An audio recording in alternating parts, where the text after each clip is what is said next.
다 같이 한번 따라서 하세요. 하나님은 치료하는 능력이 있으십니다. 처음부터 끝까지 하나님은 치료하는 능력이 있으십니다. 시작.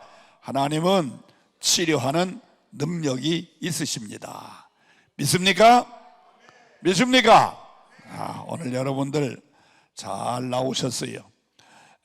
지금이야말로 정말 우리가 국가적으로 민족적으로 또 한국 교회적으로 정말 기도할 때입니다.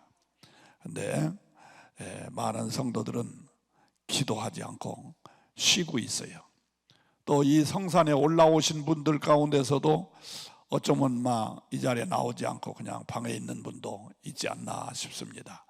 여러분 함께 나와서 기도하는 것 대단한 일이에요. 여러분들의 긍지와 자부심을 가지세요. 나는 나를 위해서 기도한다 생각하지 마시고, 내가 내 가정을 대표하고 또 내 교회를 대표하고 이 민족을 대표하고 한국교회를 대표해서 기도하는 기도의 용사다, 그런 긍정과 자부심을 가지고 기도하시기를 바랍니다. 그래야 돼요. 한국에 있는 1천만 성도가 다 기도하면 좋겠지요. 그러나 그렇잖아요. 대형 교회 수천 명 모이는 교회도 다 기도하는 거 아닙니다. 그저 기도하는 사람이 그 중에서 20%만 되면 그 교회는 아주 양호한 교회예요. 전체 교인 가운데 20%만 기도한다면 아주 양호한 교회입니다. 그러나 대체적으로 그렇게 기도들 안 해요. 그저 11조 10분의 1만 기도해도 그 교회는 아주 활성화된 교회, 능력 있는 교회입니다. 바로 여러분들이 20% 아니면 10% 안에 들어가는 그런 성도들이 되시기를 바랍니다. 그래서 바로 여러분들이 여러분 가정을 살리고 또 여러분 교회를 활성화시키고 한국교회를 재기시키고 또 이민족을 다시 살리는 위대한 기도 용사들이 되시기를 축복합니다. 자, 오늘 본문 말씀을 중심으로 해서 쓴 물이 있을 때, 다 같이 시작. 쓴 물이 있을 때, 다시 한번 시작. 쓴 물이 있을 때.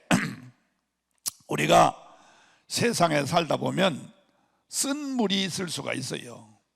지금 모세도 이스라엘 민족을 건드리고 애굽 종살이 400여 년 동안 하다가 하나님의 능력으로 모세를 통해서 해방이 됐어요.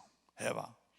그래서 이 나오는 과정에 얼마나 힘들고 어려운 과정이 있었지만 그래도 하나님의 능력으로 막 사막을 거치고 또 광야를 거치고 그러다가 또 요단강을 건너고 또 막 갖가지 기사와 이적을 행하면서 싹 나왔는데 한참 오는 중인데 갑자기 홍해가 가로막혀요. 홍해가 지금까지 참 어려운 가운데 잘 승리하면서 나온 홍해가 딱 가로막힌 거예요. 그래서 큰일 났어요. 어디로 좀 돌아갈까 하고 뒤로 돌아가려고 보니까 뒤에는 누가 쫓아오고 있어요? 애굽 군사들이 막 말을 타고 창칼을 들고 쫓아오는 거예요. 뒤로 도망갈 수도 없고 옆으로 빠져나갈까 하고 봤더니 이쪽에도 큰 계곡이 있는 계곡, 바알스본과 막 또 큰 계곡이 막 있는. 그러니 옆으로도 갈 수 없고 앞으로 가자니 홍해, 뒤로 빠져나가자니 애굽병, 옆으로 가자니 계곡, 꼼짝없이 독안에 든 쥐와 같이 죽게 생겼어요.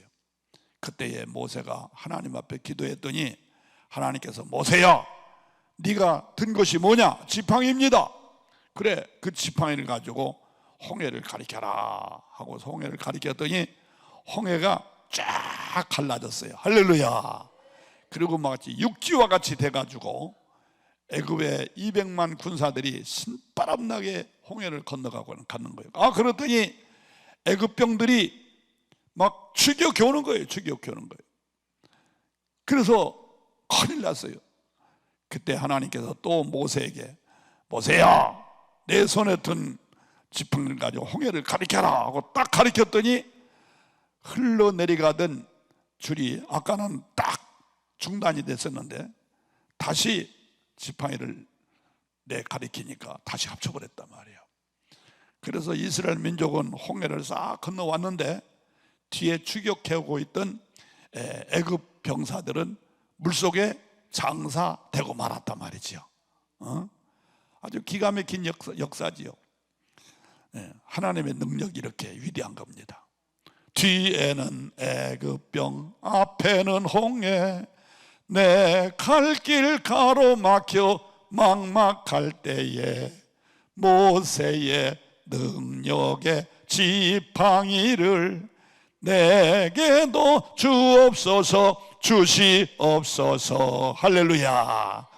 정말 얼마나 기가 막히니. 여러분들의 삶의 현장 속에 뒤로 갈 수도 없고 앞으로 갈 수도 없고 옆으로 갈 수도 없고 꼼짝없이 죽게 생겼을 때에 절대로 낙심하지 말고 하나님 앞에 기도하면 하나님께서 나와 여러분들에게도 모세에게 들려줬던 그 능력의 지팡이를 주실 줄로 믿습니다. 그 지팡이를 가지고 물리쳐야 돼요. 자, 이래서 홍해를 또 건넜으니 이스라엘 백성들이 얼마나 신바람이 나갔어요. 신바람이 나갔어요. 할렐루야 할렐루야 하면서 하나님 앞에 영광을 올려드리고 역시 하나님은 하나님이다 이러고 하나님께 감사해야 될 거 아니겠어요? 그런데 이스라엘 민족들은 폭을 터는 거예요. 홍해를 건넌 그런 기적을 나타났는데도 하루길, 이틀길, 3일길을 가는데 또 광야길이 얼마나 힘들어요. 또 그래도 그동안 가지각색의 기사와 이적을 베푸시고 금방 3일 전에 홍해가 갈라지는 기적을 보여줬으면 뭐 아무리 힘들어도 하나님이 우리의 살 길을 마련해 주시겠지, 하나님의 어떤 능력을 통해서 기적을 보여주시겠지 이러면서 하나님 앞에 기도하고 감사해야 될 거 아니에요? 맞아요, 들려요. 그런데 이스라엘 민족은 30일도 아니고 석 달도 아니고 불과 3일 전에 기적을 보았고 지금 3일 정도 고생을 했는데 또 원망하고 불평을 또 하는 거야. 그 광야길이 힘들거든요. 이 목사님이 성지순례를 가봤습니다만 그 모세가 걸었다는 그 광야길, 진짜 지긋지긋하게 뜨겁고 뭐 나무 하나도 없고 그늘만 들어가면 그래도 좀 시원한데 그늘도 없고 정말 기가 막히지요. 그래도 그렇지 3일 전에 홍해의 기적을 보여줬고 그동안 수없는 기적을 보여줬으면 하나님이 알아서 하시겠지, 하나님의 능력이 나타나시겠지 이러지 않고서 또 하나님을 원망하고 지도자 모세를 또 원망하는 거예요. 그러고 있는 중인데 3일 동안 오도록 그 뜨거운 광야에서 물을 먹을 수가 없는 거예요. 이 물을 한 모금 먹을 수가 없는 거예요. 그러니까 백성들이 또 막 모세를 원망하는 거야. 아니 물이 없어도 홍해를 가르신 하나님의 능력이 있으니까 무슨 방법이 있겠지 생각을 하고 모세 지도자님 무슨 방법이 있겠지요, 우리 위해서 기도 좀 해주세요 뭐 이러더니 이러지 않고서 또 모세를 막 또 원망하는 거예요. 왜 우리를 여기까지 데려와 가지고서 물 한 모금도 먹지 못하도록 이렇게 고생을 시키느냐고 말이야. 또 원망하는 거예요. 그런데 천만 다행하게도 3일 후에 마라라고는 그 어느 지역에 갔더니 큰 웅덩이에 물이 고여 있는 거야. 이야, 사막에서 오아시스를 발견하듯이 드디어 살았다 하고서 신바람이 나가지고 그 물을 가서 웅켜를 마셨는데 이게 웬일이야? 그 물이 썩어가지고 써서 먹을 수가 없는 거예요. 그러면 조금 전에 말씀드린 대로 3일 전에 홍해를 가르신 하나님의 능력이 있기 때문에 무슨 방법이 있겠지 하고 기도하든지 이러지 않고도 또 모세를 원망하는 거예요. 원망하는 거예요. 그때에 내가 만약에 모세 같으면 요 싸가지 없는 놈들 나가 되져라 뭐 이러더니 말이야. 그래도 모세는 또 하나님께 기도했어요. 하나님, 이 민족을 살려달라고, 물을 먹지 못해서 아우성을 치니 살려달라고. 그랬더니 하나님께서 모세야, 내 손에 든 네 옆에 나뭇가지가 있지 않나, 나뭇가지, 또 나뭇가지를 잘라서 쓴 물에 던져라. 그래서 하나님 말씀대로 쓴 물에 던졌더니 그렇게 써서 먹을 수 없는 쓴 물이 한순간에 단물로 바꿔졌더라. 단물로 바꿔져 버렸어요. 그래서 이스라엘 민족이 그 물을 먹고 살게 되는 기적적인 사건들이 여기서 읽어볼 수가 있습니다. 자, 여러분, 우리가 이 세상에 살다 보면 쓴 물이 있을 수가 있어요. 항상 평안합니까? 응? 어떤 때는 질병으로 쓴 물이 생기고, 어떤 때는 사업의 실패로 쓴 물이 생기고, 어떤 때는 돈 때문에 쓴 물이 생기고, 자식 때문에 쓴 물이 생기고, 부모 때문에, 형제간 때문에 쓴 물이 생기고, 교회에서 신앙생활하다 보면 암흑의 권사 때문에 쓴 물이 생기고, 또 어떤 때는 목사님 때문에 쓴 물이 생기고, 쓴 물이 있을 수가 있어요. 그러면 우리가 이런 쓴 물이 있을 때에 어떻게 해야 되느냐, 이거예요. 어떻게 해야 되느냐. 이스라엘 민족들과 같이 원망하면 되느냐? 안 된다, 이거예요. 쓴 물이 있을 때 어떻게 하면 그 쓴 물이 단물로 바꿔지느냐, 이걸 배워야 돼요. 할렐루야. 어때요? 여러분들의 삶의 현장 속에, 과거에 아니면 지금, 앞으로라도 쓴 물이 있을까요, 없을까요? 있어요. 있어요. 쓴 물이 당연히 있습니다. 그러면 왜 하나님께서 이스라엘 민족에게 쓴 물을 주었을까? 왜? 그 이유는 두 가지 내지 세 가지예요. 첫째 이유는 하나님의 종을 원망했기 때문에 그래요. 또는 하나님을 원망했기 때문에. 이 원망이 얼마나 죄가 되는지 몰라요. 우리가 민수기서나 출애굽기서 읽어보면요, 하나님께서 아주 싫어하는 것이 세 가지가 있어요. 잘 기억하세요. 세 가지가 있어요. 첫째는 말씀에 불순종하는 거 싫어하세요. 그거 당연하지요. 말씀에 불순종은 아주 싫어하세요. 자, 두 번째는 우상 숭배하고, 우상을 만들고 우상을 숭배하는 거, 다른 신을 만들고 다른 신을 숭배하는 거 하나님이 아주 싫어하세요. 그건 이해가 되지요? 하나님 말씀에 불순종하고 우상을 만들거나 우상을 숭배하는 거 하나님이 싫어하시는 거 당연하지요. 그런데 세 번째, 우리들이 잊어버리고 함부로 하는 거, 아주 가벼이 하는 것 중에 하나가 뭐냐면 원망하는 거 싫어해요. 원망하는 거. 그러니까 여러분이 성경을 읽어보면 하나님께 불순종하고 우상을 숭배하면 벌이 있었어요. 하나님께 징계, 벌이 있었어요. 동시에 하나님 또는 지도자 모세를 원망할 때에 하나님이 벌이 내리셨어요. 자, 이러고 보면은 하나님 말씀에 불순종하고 우상을 숭배하는 죄와 원망하는 죄가 같다 이거예요. 같아요. 하나님이 보시기는 같이 보는 거예요. 그래서 우리는 원망하지 말아야 돼요. 우리가 가정에서도 또 직장에서나 일반 사회에서도 원망을 하게 되면, 원망 별거 아니지요. 그런데 원망하다 보면 미움이 생겨요. 가정에서도 누구를 원망하게 되면 미움이 생겨요. 그리고 자기도 모르는 사이에 그를 저주하고 있어요. 내가 저주하고 있어요. 원망하면 그를 저주하고 있어요. 그래서 직접적으로 칼이나 뭘로 찔러 죽이지는 않지만 마음으로 살인죄를 범하고 있어요. 그래요, 안 그래요? 원망이 이렇게 미움, 저주, 결국은 살인죄까지 가는 것이 원망입니다. 그런데 우리들이 교회 생활에서도 원망 많이 해요. 서로 성도와 성도끼리 원망하고, 또 특별히 성도들이 주의 종을 원망하고, 그러면 안 돼요. 우리가 성경에 보면요, 주의 종을 원망하는 것은 곧 출애굽기 16장 8절에 보여요. 한번 보세요. 한번 16장 8절을 한번 읽어보세요. 한 장 넘겨서 16장 8절. 다 같이 한번 읽어봅시다. 시작.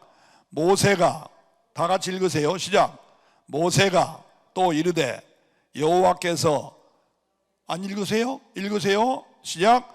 여호와께서 저녁에는 너희에게 고기를 주어 먹이시고 아침에는 떡으로 배불리시니 이는 여호와께서 자기를 향하여 너희가 원망하는 그 말을 들으셨습니다. 그 다음 중요한 얘기입니다. 그 다음 크게 읽으세요. 우리가 누구냐? 너희의 원망은 우리를 향하여 함이 아니요 여호와를 향하여 함이로다. 이렇게 말씀해요. 그러니까 오늘 교회에서 우리들이 주의 종을 원망 쉽게 하는데, 주의 종을 원망하는 것은 누구를 원망하는 거나 마찬가지라고요? 하나님을 원망하는 거나 마찬가지다 이거예요. 지금 모세가 그렇게 하고 있어요. 우리가 누구냐? 너희들이 우리를 원망하는데 우리를 원망하는 게 아니야, 하나님을 원망하는 거야, 이렇게 말씀했거든요. 그러니까 오늘 교회로 말하면 우리의 지도자인 주의 종들을 가벼이 원망하는데 그건 곧 하나님을 원망하는 거나 마찬가지다, 그런 얘기예요. 왜 그러냐? 주의 종은 누가 세웠어요? 하나님이 세우셨잖아요. 그런데 우리가 함부로 그걸 원망하면 안 돼요. 물론 주의 종이 잘못할 때 있어요. 마음에 안 들을 때가 있어요. 사생활이나 그의 목회 생활을 보면은 정말 짜증스럽고 원망스러울 때가 없지 않습니다. 그래도 하나님이 세우신 분이니까 하나님께 맡기고 우리는 주의 종을 함부로 원망하지 말아야 돼요. 왜? 그것이 곧 하나님을 원망하는 것이 되기 때문입니다. 자, 그러므로 오늘 이스라엘 백성이 이렇게 쓴물을 당하는 이유 가운데 하나가 뭐냐? 원망했기 때문에. 원망했기 때문에. 자, 행여나 여러분들의 삶의 현장 속에 쓴물이 있습니까? 그 쓴물의 원인이 원망했기 때문이 아닌가? 하나님께 감사하고 하나님께 찬양하고 하나님께 기도하지 않고 오히려 원망했기 때문이 아닌가 생각을 해봐야 돼요. 그래서 우리는 원망하는 실수, 원망하는 죄를 범하지 않도록 항상 또 조심해야 될 줄로 믿습니다. 자, 두 번째로 왜 하나님께서 이스라엘 민족에게 이런 쓴물을 줬을까? 그 이유는 하나님 말씀에 불순종했기 때문에 그래요. 하나님 말씀에 불순종했기 때문에. 하나님의 말씀에 순종을 하면 하나님께서 모든 만사에 형통함을 주실 줄로 믿습니다. 그러나 하나님 말씀에 불순종하면 우리가 신명기 28장 잘 기억하세요. 신명기 28장 1절로부터 14절까지는 하나님의 말씀에 순종하는 자에게 주는 축복이 쫙 기록이 되어 있어요. 하나님 말씀에 순종하는 자에게 주는 축복이. 그런데 15절로부터 신명기 28장 15절로부터 끝절까지 읽어보면, 끝절이 굉장히 길어요. 자, 끝절까지 읽어보면 불순종하는 자에게 주어지는 저주와 고통이 쫙 정리되어 있어요. 쉽게 말하면 하나님의 말씀에 순종하는 사람은 세계 모든 민족에 뛰어나게 할 것이요, 머리가 될전정 꼬리가 되지 않게 할 것이요, 구워줄전정 꾸임을 받지 아니할 것이고, 들어가도 복 나가도 복을 받을 것이고, 네 손으로 하는 일마다 다 잘 될 것이고, 들에서도 복, 성읍에서도 복을 받을 것이고, 이렇게 모든 만사의 형통의 복이 있어요. 그런데 반대로 불순종하면 전부 반대가 나와. 반대. 세계 모든 민족에 뛰어날 것이요, 머리가 될전정 꼬리가 되지 않는다겠는데, 불순종하면은 꼬리가 될전정 머리가 되는 일이 없다. 세계 모든 민족이 뛰어나길란 그만두고 꽁지로 살 것이다. 네 손으로 하는 일마다 잘 되는 것이 하는 일마다 못 될 것이다. 전부. 여러분 집에 가서 집에 가서 한번 읽어보세요. 응? 몇 장이라고? 신명기 28장 1절로 14절까지는 순종하는 사람에게 주어지는 축복, 15절로부터 끝절까지는 불순종하는 자에게 주어지는 저주와 고통.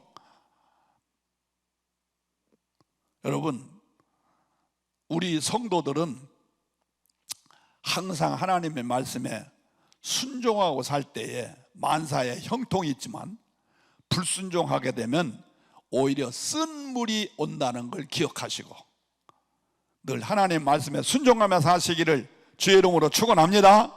할렐루야. 자, 그러면 이스라엘 민족이 이런 쓴물이 있었을 때에 어떻게 쓴물이 단물로 바꿔졌을까?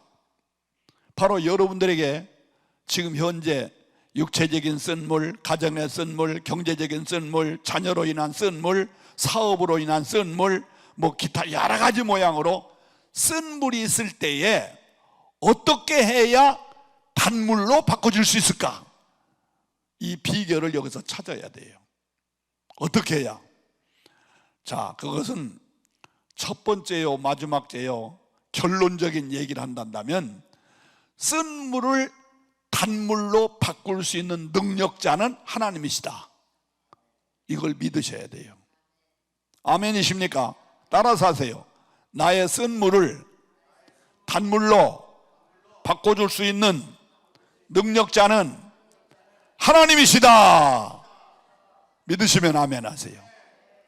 쓴물이 있을 때에 원망하고 불평하고 낙심하고 좌절하고 절망하고 이렇게 살 동안 차라리 죽자 이렇게 생각하는 사람에게는 쓴물이 더 독한 쓴물로 계속 바뀌어요. 해결이 안 돼요. 그러니까 앞에 보이는 게 없어. 아무것도 보이는 게 없어. 쓴물만 보여. 쓴물. 그 쓴물만 보이니까 이렇게 살 바에만 차라리 죽지. 이래가지고 결국은 아주 나쁜 마음을 먹고 세상을 하직하는 이런 사람들이 신자들 가운데 들어있어요. 절대 그러지 말아요. 아무리 내 앞에 쓴물이 있을지라도 이 쓴물을 단물로 바꿔줄 수 있는 능력자가 계시다. 믿으시기 바라요. 더 크게 아멘 하세요. 쓴물을 단물로 바꿔줄 수 있는 능력자가 계시다. 그런 신앙을 가져야 돼. 신앙. 여러분, 신념과 신앙은 같을까? 틀려요. 맞아요. 틀려요. 신념, 믿을 신자에다 생각념자고, 신앙, 믿을 신자에다가 우러러 볼 앙자예요. 우러러 볼 앙. 그러니까 신념은 나를 믿는 거예요. 나를 믿는 거. 내가 할 수 있어. I can do. 난 할 수 있어. 나를 믿는 거예요. 그게 신념이에요. 아무리 어려운 상황이 있을지라도 신념의 사나이는 절대 넘어지지 않아요. 할 수 있어. 다시 재기할 수 있어. 그런 신념의 사나이는, 자, 신념의 사나이로 성공한 대표적인 인물이 누군지 알아요? 신념의 사나. 신앙이 아니야. 신념의 사나이로 대표적으로 성공한 사람 누굴까요? 바로 정주영 씨예요. 정주영 씨. 정주영 씨. 정주영이 쓴 시련은 있으다 실패는 없다, 그런 책도 내가 보고 그랬는데, 보면은요, 정주영 씨도 3번인가 자살하려고 그랬어요. 너무너무 안 돼가지고. 그분이 저 인천 부두가에서 하역도 했더라고. 보니까 뭐가 안 되니까 그래요. 그런데 이분이 언제 새 힘을 얻었느냐면 빈대에게 새 힘을 얻었어요. 아마 여러분 그 책 읽어보신 분은 기억나는 거. 빈대. 이게 무슨 소리냐면요, 하역을 하고서 이제 일하고서 막 여러 가지 힘들고 낙심도 되고 그래서 이제 여관방에서 잠을 자는데, 빈대 알아? 빈대? 요즘은 빈대가 없지만 옛날에 빈대 많았지 않아요? 빈대들이 와서 자꾸 뜯어먹는 거야, 그냥. 그러니까 이거 잠을 자야 또 내일 일 나갈 텐데 어떡하나 하고 있는 중인데, 천만에 옆에 그 식탁, 평상, 식탁이지 식탁, 판자로 짠 그 식탁, 거기에 서서 그걸 갖다 놓고 그 위에서 자니까 잠이 온 거야. 응? 빈대가 안 뜯어먹는 거예요.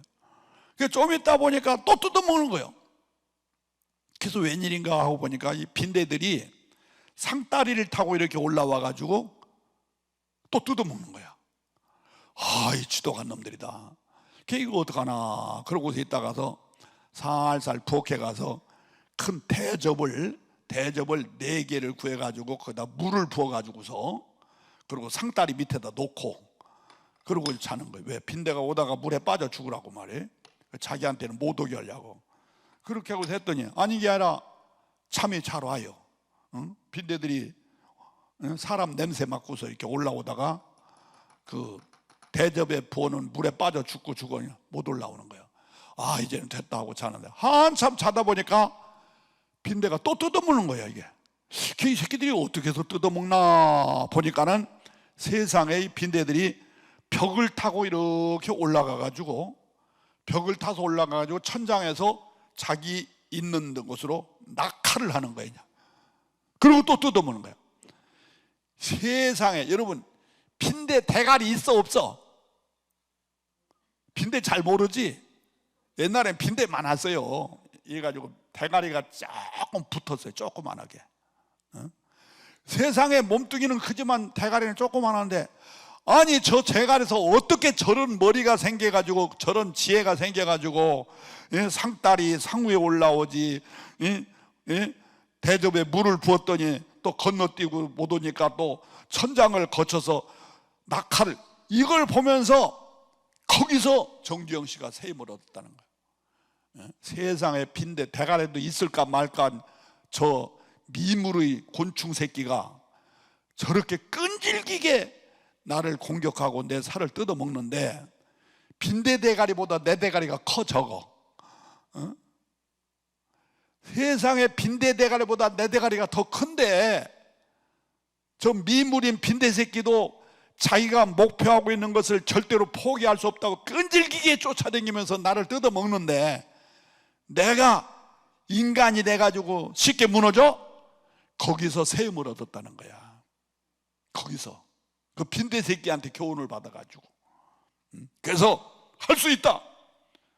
형제는 신앙생활을 안 하니까 우리 같은 사람은 주 안에 살 수 있다 이러지만서도 그런 건 나는 할 수 있다 막 신념이지 그냥.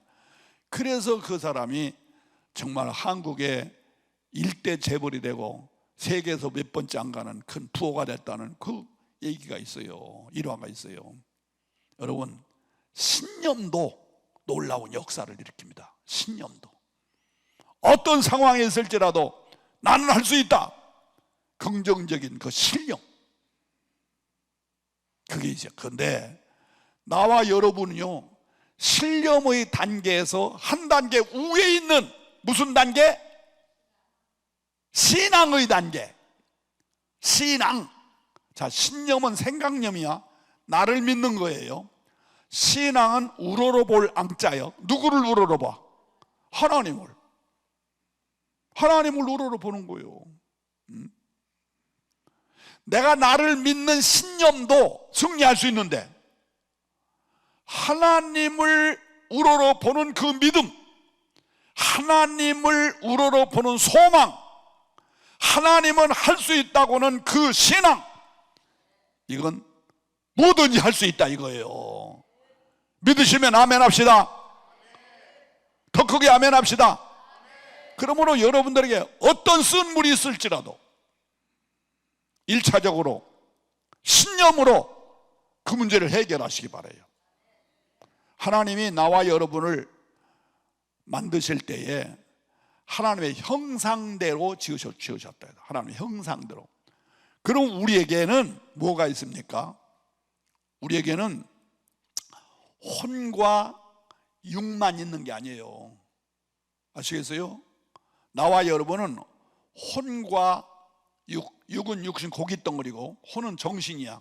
지식을 말하는 거. 정신. 그것만 있는 게 아니에요. 영이 있어. 영. 영은 3차원 4차원적에 있는 하나님의 형상을 닮은 영을 우리에게 주셨다 이거예요. 아멘이십니까? 그렇기 때문에 우리는 신념, 하나님이 주시는 그 형상, 영상을 가지고서 할 수 있다는 신념을 가지고서도 어떤 쓴물이든지 해결할 수 있다 이거예요. 거기다가 신앙, 하나님을 우러러 보는 마음, 하나님을 의지하는 믿음, 그것이 있으면 더 놀라운 역사가 나타난다 이거예요. 어떤 쓴물도 단물이 될 수 있어요. 여러분, 하나님이 누구십니까? 하나님은 창세기 1장 1절에 보면 창조야. 창조는 무에서 유를 만드는 거예요. 없는 것을 있게 하시는 창조가 하나님의 거예요. 또 창세기 17장 1절에 보면 전능자, 하나님은 여호와는 전능하시다. 전능은 안 되는 걸 되게 하는 거, 불가능을 가능케 하는 걸 전능이라고 그러잖아요.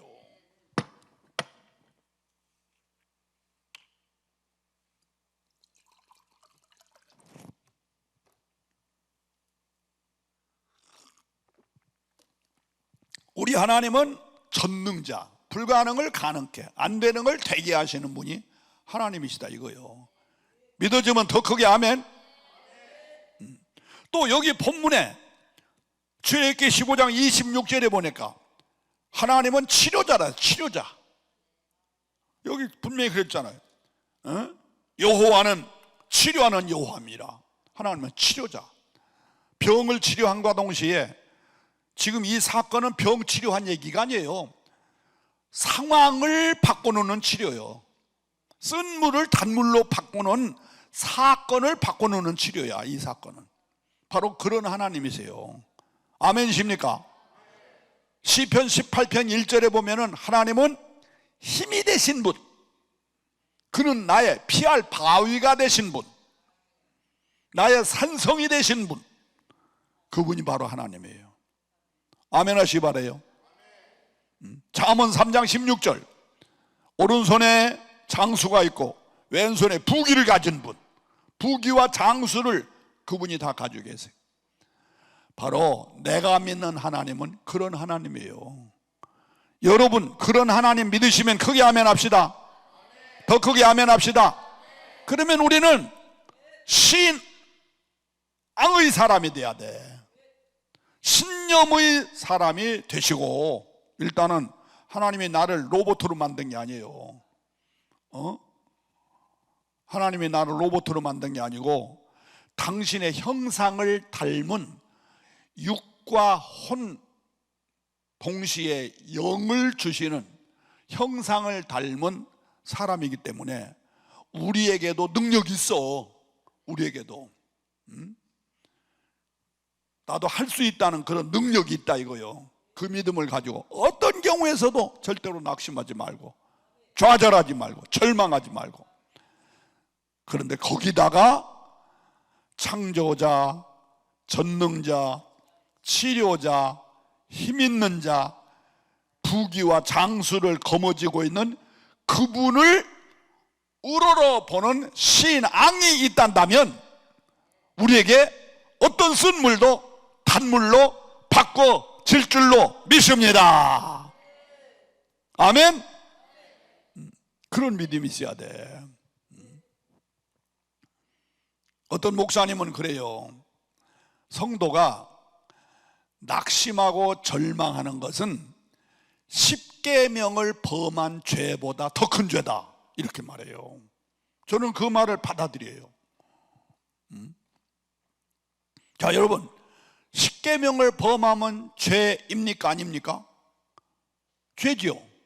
10계명을 범하면 나 외에 다른 신 두지 말아라, 우상을 만들지 말고 절하지 말아라, 여호와 이름을 망령될 것지 말아라, 안식일을 기억하여 거룩히 지켜라, 부모 공경해라, 살인하지 말라, 간음하지 말라, 도적질하지 말라, 거짓 증거하지 말아라, 남의 것을 탐하지 말아라. 그게 10계명인데 그 10계명을 범하면 죄입니까 아닙니까? 당연히 죄지요. 우리가 다 알고 있어요. 다 알고 있어요. 10계명 범하면 죄다. 이거 다 알고 있어요. 그런데 낙심하고 좌절하고 절망하는 건 죄라고 생각하지 않는다 이거야. 그건 죄라고 생각하지 않는다 이거야. 그런데 어떤 목사님은 낙심하고 좌절하고 절망하는 것은 십계명을 범하는 죄보다 더 큰 죄다, 이렇게 결론을 내려요. 그 왜 그러느냐? 나도 처음에는 이해가 안 갔어요. 그런데 생각해 보니까 그 말이 맞은 말이에요. 왜 맞았느냐? 보세요. 하나님의 존재를 믿고 하나님의 속성을 믿는다면, 하나님이 살아계신 걸 믿고 속성, 그의 창조성, 그의 전능성, 그의 치료성, 그분의 힘, 그분의 모든 인간의 생사복을 주장하시는 그 속성을 믿는다면 왜 낙심하고 왜 좌절하고 왜 절망하느냐 이거예요. 그래서 십계명을 범하는 죄보다 더 큰 죄다, 이렇게 말씀하는 거예요. 이해가 되시면 아멘 해보세요. 맞습니까? 틀립니까? 그렇다면 보세요. 하나님의 존재와 속성을 믿지 않는 죄가 큰 죄입니까? 십계명을 범하는 죄가 큰 죄입니까? 전자가 큰 죄 아닙니까?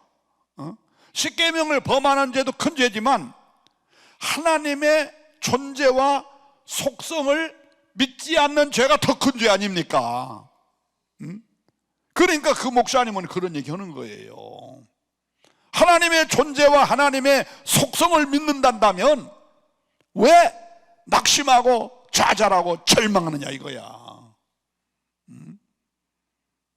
그러면 안 된다는 거지요.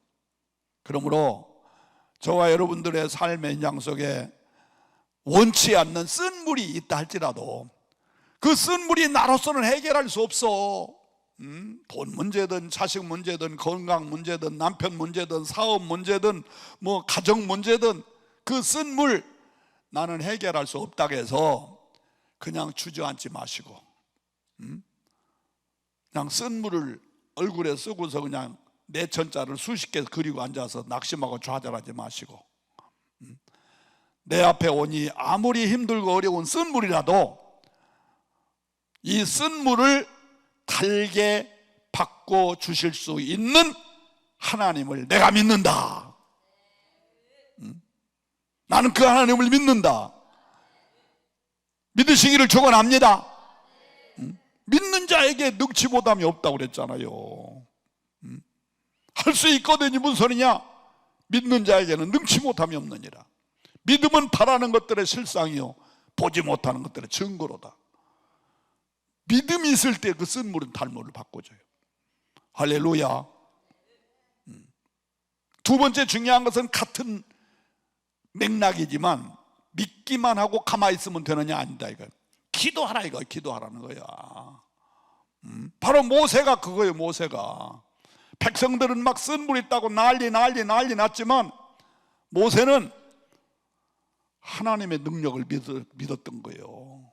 홍해도 갈르게 하셨고 반석을 쳐서 생수도 주신 하나님이고 고기 먹고 싶다고 할 때 메추라기 떼를 보내주신 하나님인데, 그런데 이런 모든 것을 백성들이 모르는 게 아니야. 다 알아요. 백성들 다 경험한 거야. 그런데 백성들은 쓴물이 있으니까 원망한 거야. 근데 모세는 쓴물이 있을 때에 하나님의 능력을 믿었던 거예요. 그래서 원망하지 않잖아. 백성들은 원망해도 모세는 원망하지 않아. 왜? 저분이 계시니까, 우리 아버지가 계시니까. 그리고 믿기만 한 것이 아니라 어떻게 했어요?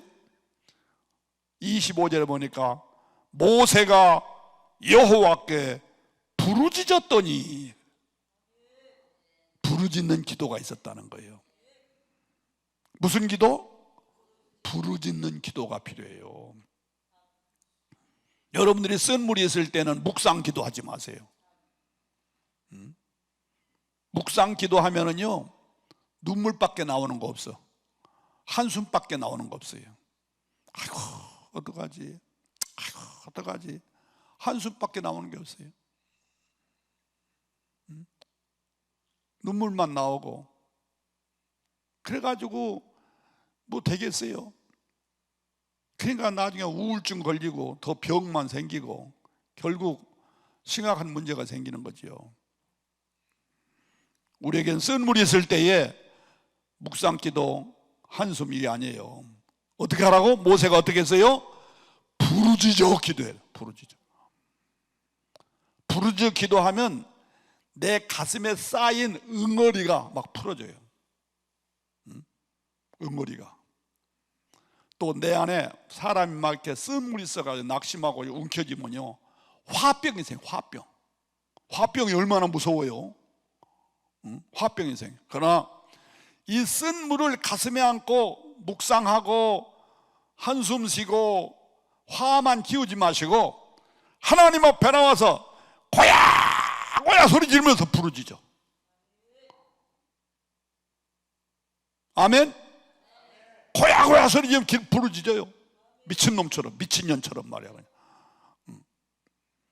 그러면 속에 있는 응어리도 풀어지고 화도 풀어져 버려요. 그리고 그 기도가 하나님 앞에 상달되는 역사가 나타날 줄로 믿습니다.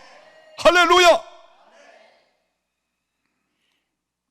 시편 51편 15절 환난 날에 나를 부르라. 예레미야 33장 3절 너는 내게 부르짖으라. 내가 응답하겠고 크고 비밀한 것을 너에게 알려주리라. 아멘이십니까? 부르짖어 기도하는 게 얼마나 중요한지 몰라요. 여러분 시편 34편 6절 한번 찾아보세요. 시편 34편 6절.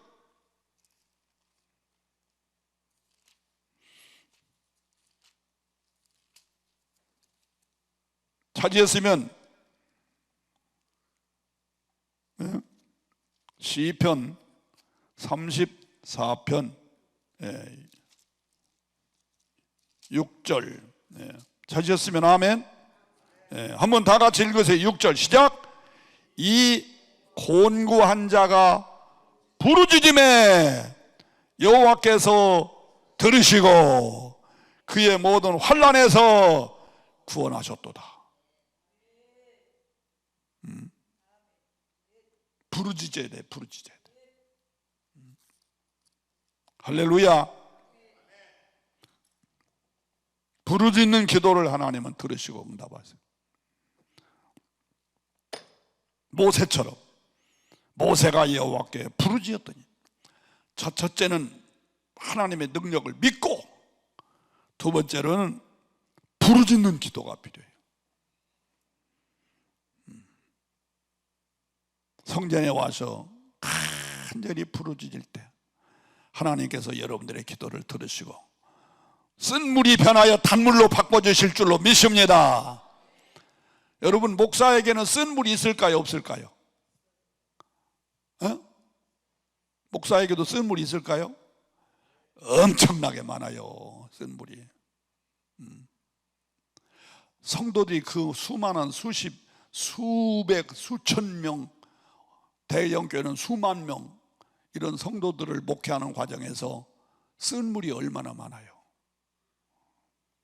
참 배신도 많이 당하고 억울한 누명도 많이 쓰고 억울한 오해도 많이 받고 그 참 많아요.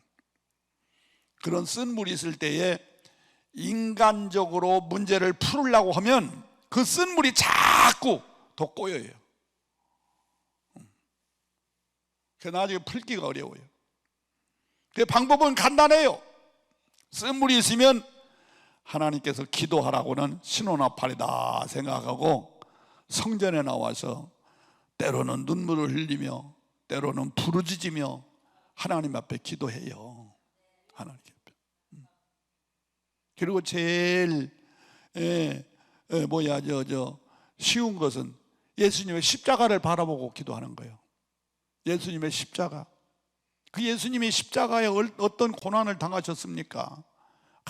얼마나 많은 배신과 억울함과 누명과 막 얼마나 힘든 십자가였어요.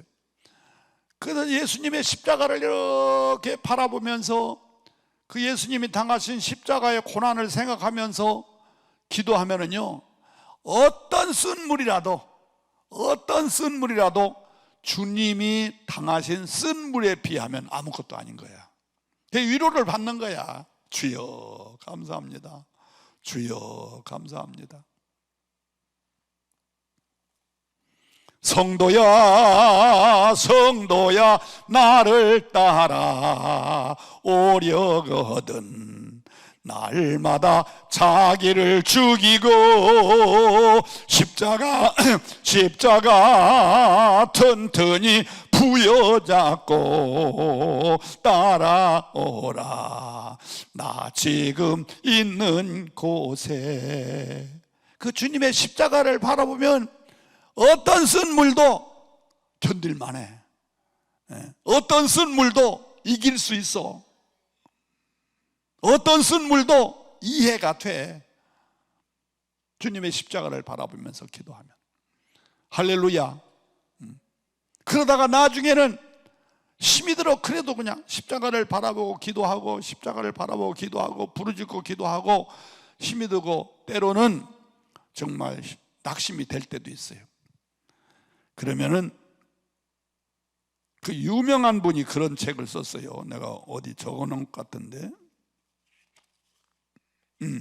찰스 M 헬톤이라는 사람이 책을 쓴 게 있는데 그 책 제목이 뭐냐면 예수님이시라면 어떻게 하실까? 그런 책이 있어요. 예수님이라면 어떻게 하실까? 한번 따라서 하죠. 예수님이라면 어떻게 하실까? 참 멋있는 명언적인 열쇠되는 말씀이에요. 예수님이라면 어떻게 하실까? 지금 내게 어려운 고난, 쓴물, 고통 이게 왔을 때에 이런 상황에 예수님은 어떻게 하셨을까? 이러면 해답이 나와요. 예수님은 어떻게 하실까? 해답이 나오지 않습니까? 이렇게 생각하면 어떤 쓴물도 해결할 수 있더라고요.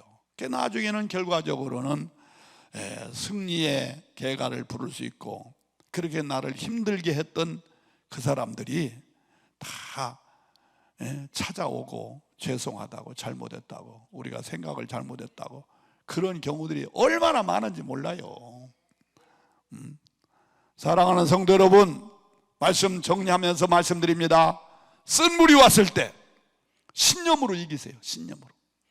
그러나 그 신념은 한계가 있으니까 무엇으로 이기자? 무엇으로 이기자? 신앙으로 이기자. 하나님을 우러러 보는 그 신앙, 하나님의 존재와 하나님의 속성, 창조성, 전능성, 치료성, 힘 있는 자, 인간의 생사복을 주장하시는 그런 속성을 가지고 계신 그 하나님의 존재를 믿고 우러러 보는 믿음으로 이기라 이거예요. 믿음으로. 그리고 두 번째 단계는 믿음으로만이 아니라 모세처럼 하나님께 부르짖어 기도하라. 부르짖어 기도해.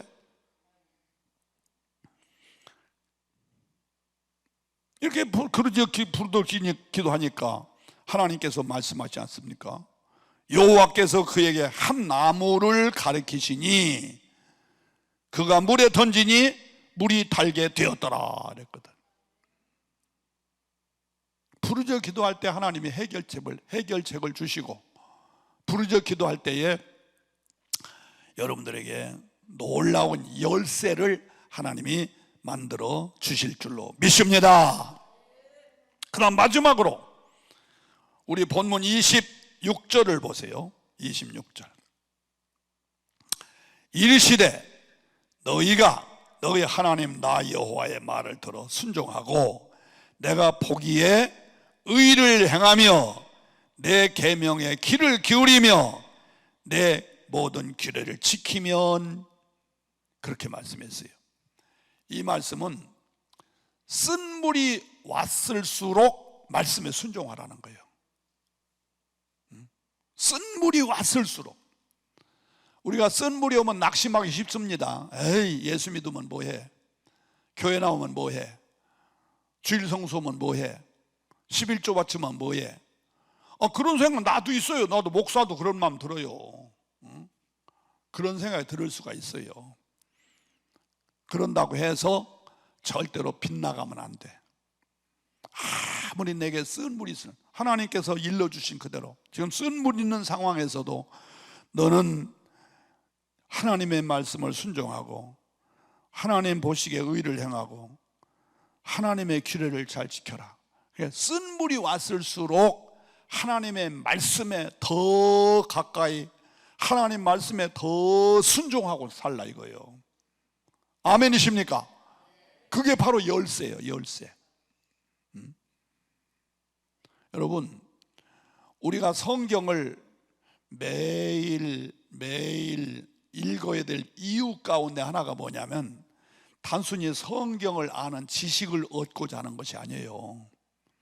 성경을 읽으면서 나의 삶의 모든 문제들이 해결되는 경우가 얼마나 많은지 몰라요. 그래요, 안 그래요?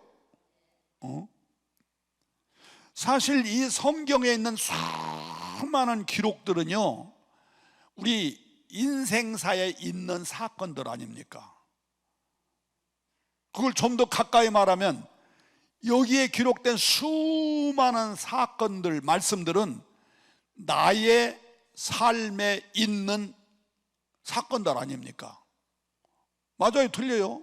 다 나의 삶 속에 있는 사건들이에요.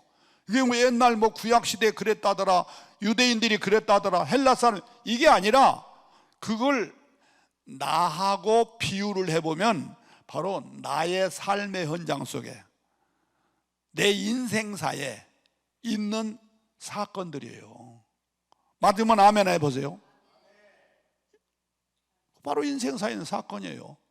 자, 그렇다면 보세요. 잘 들으세요. 이 대목이 중요해요. 그렇단다면 내 인생사에 있는 사건들인과 동시에 거기에 해결책이 나옵니까? 안 나옵니까? 이 성경에 다 나오지 않습니까?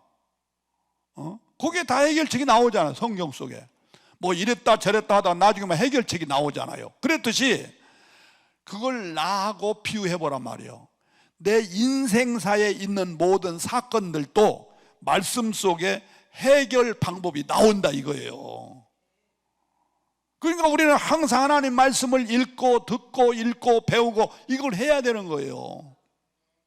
끊임없이.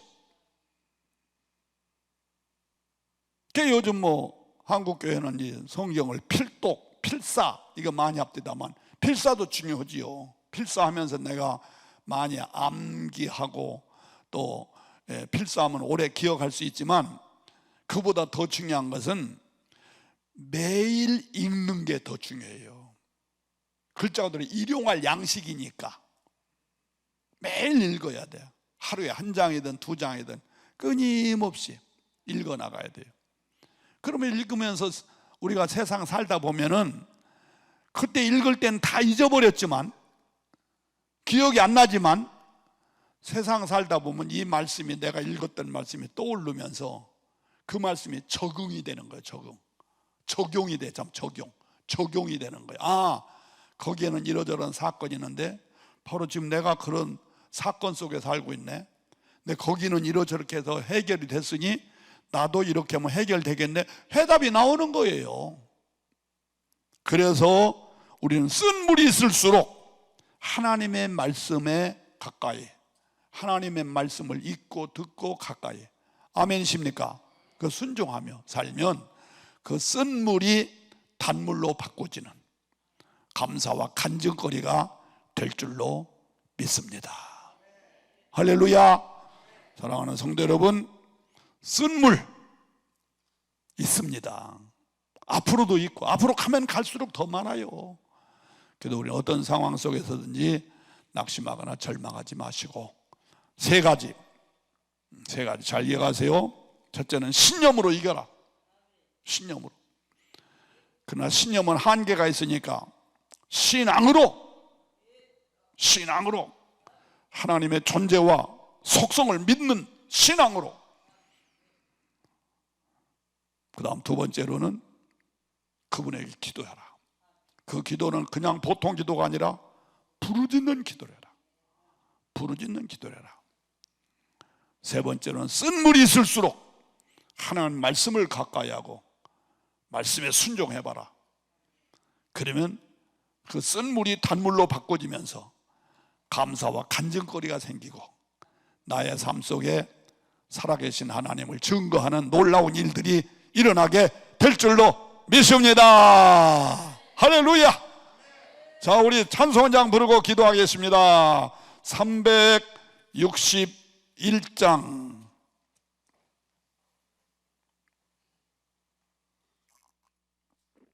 361장